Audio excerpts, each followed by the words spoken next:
This channel does not promote any violent, harmful, or illegal activities. All content provided by this channel is meant for an educational purpose only. এই প্রতিবেদনে সমস্ত বক্তব্য এবং মতামত বক্তার নিজস্ব। আমার বাংলা নিউজ কোনো বক্তব্যের দায়ভার নেবে না।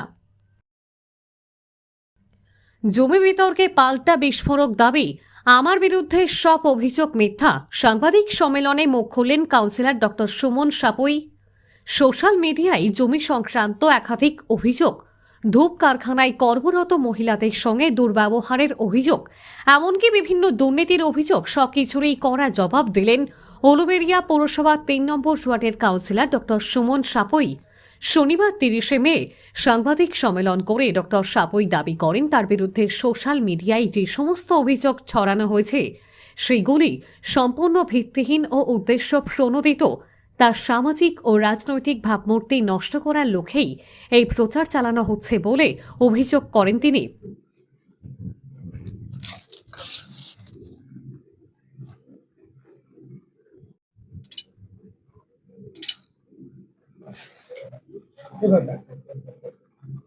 দেখুন, আমি একটা কথাই বলতে চাই, সোশ্যাল মিডিয়াটা একটা প্ল্যাটফর্ম, ডিজিটাল প্ল্যাটফর্ম, যেখানে সত্য কথার সত্য ভাবমূর্তি নিয়ে যারা সংবাদ পরিবেশন করে তাদের চলা উচিত।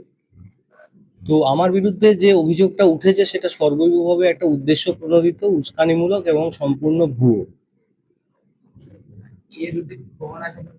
হ্যাঁ, দেখুন, জমি সংক্রান্ত যে কথা বলেছেন তার তো সমস্ত প্রমাণই আমার কাছে আছে।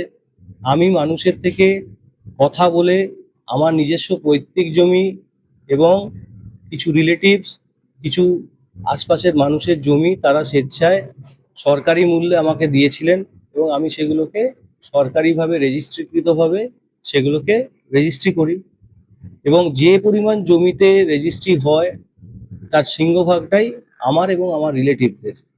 বাকি যে জমিগুলো আছে সেই জমিগুলো সমস্ত তার যে রেজিস্ট্রিকৃত দলিল সেগুলো আমার কাছে আছে। আমার দ্বারা কোনো মানুষের অত্যাচার করে কোনো মানুষের জমি ছিনিয়ে নেওয়া হয়নি।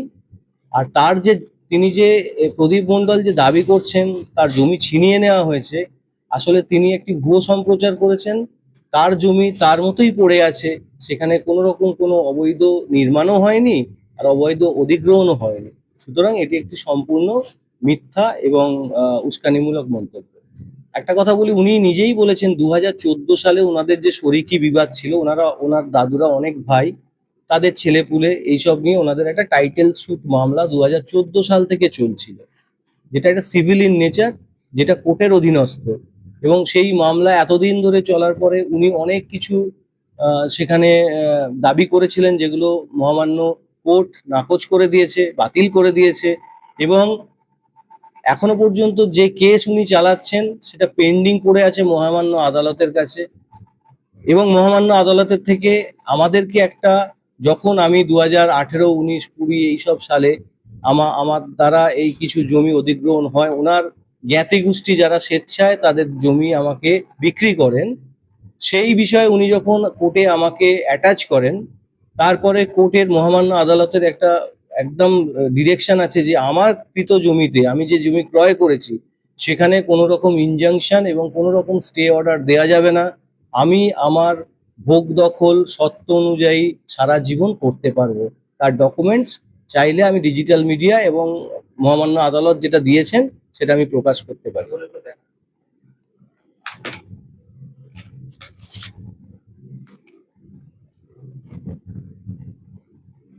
অনেকগুলো পৃষ্ঠার এইটা যে, হ্যাঁ, যেখানটা পয়েন্ট আউট আছে আমি পয়েন্ট আউটটা, হ্যাঁ, প্রথম পাতাটা দেখালাম আর পয়েন্ট আউটটা আমি দেখিয়ে দিচ্ছি।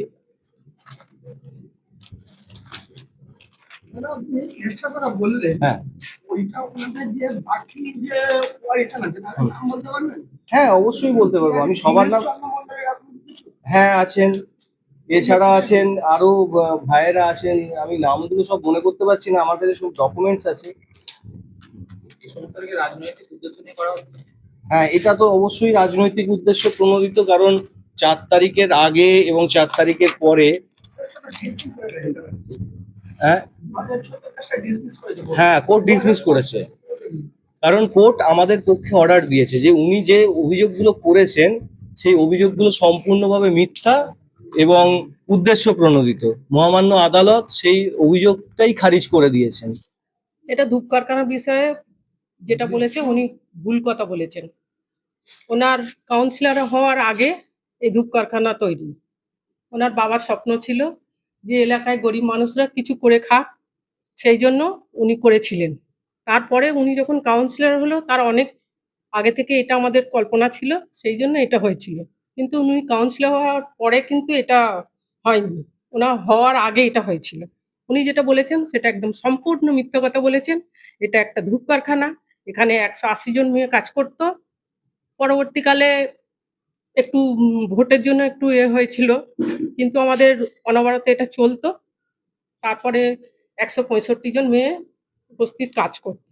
কিছু বিজেপির কর্মীদের অভিযোগ যে ডক্টর বাবু মহিলাদের আলাদা করে ডাকেন ধূপ কারখানার নাম করে, কি বলবেন? এটা একদম সম্পূর্ণ মিথ্যা কথা, সম্পূর্ণ মিথ্যা কথা। এটা আমরা মানতে পারছি না, মানবো না। না, এটা যেটা বলেছেন, এটা মিথ্যে কথা। যেটা বলেছেন ওনার ওপর আমরা খুব ক্ষুব্ধ। এটা একদম মিথ্যা কথা।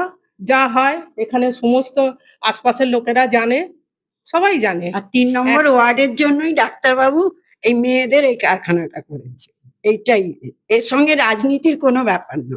উনি কোনোদিন যা করতাম আমরাই করতাম। আমরা সুপারভাইজার ছিলাম, আমাদের স্যার আছে, গ্রুপের স্যার আমাদের ওই যে মেশিন গ্রুপের স্যার আছেন, উনি সমস্ত সব আমাদের দেখাশোনা করেন।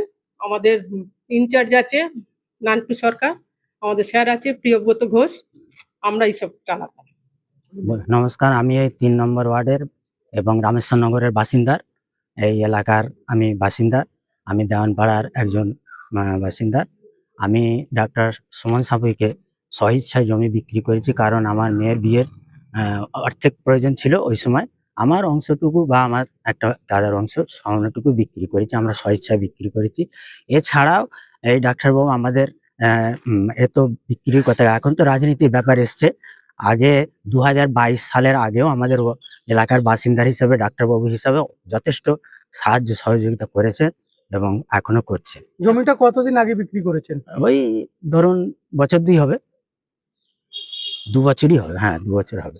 জমিটা কি উচিত মূল্য পেয়েছেন নাকি হ্যাঁ। কোনো না, না, জমিটা না, না, আপনার না, থেকে কেটে নেওয়া? না, না, আমরা যে দাম দিয়ে জাবের কথা বলেছি, সরকারি যে ন্যায্য মূল্যে আমরা পেয়েছি, আমাদের সেই জামি দিয়ে ডাক্তারবাবু কিনেছে।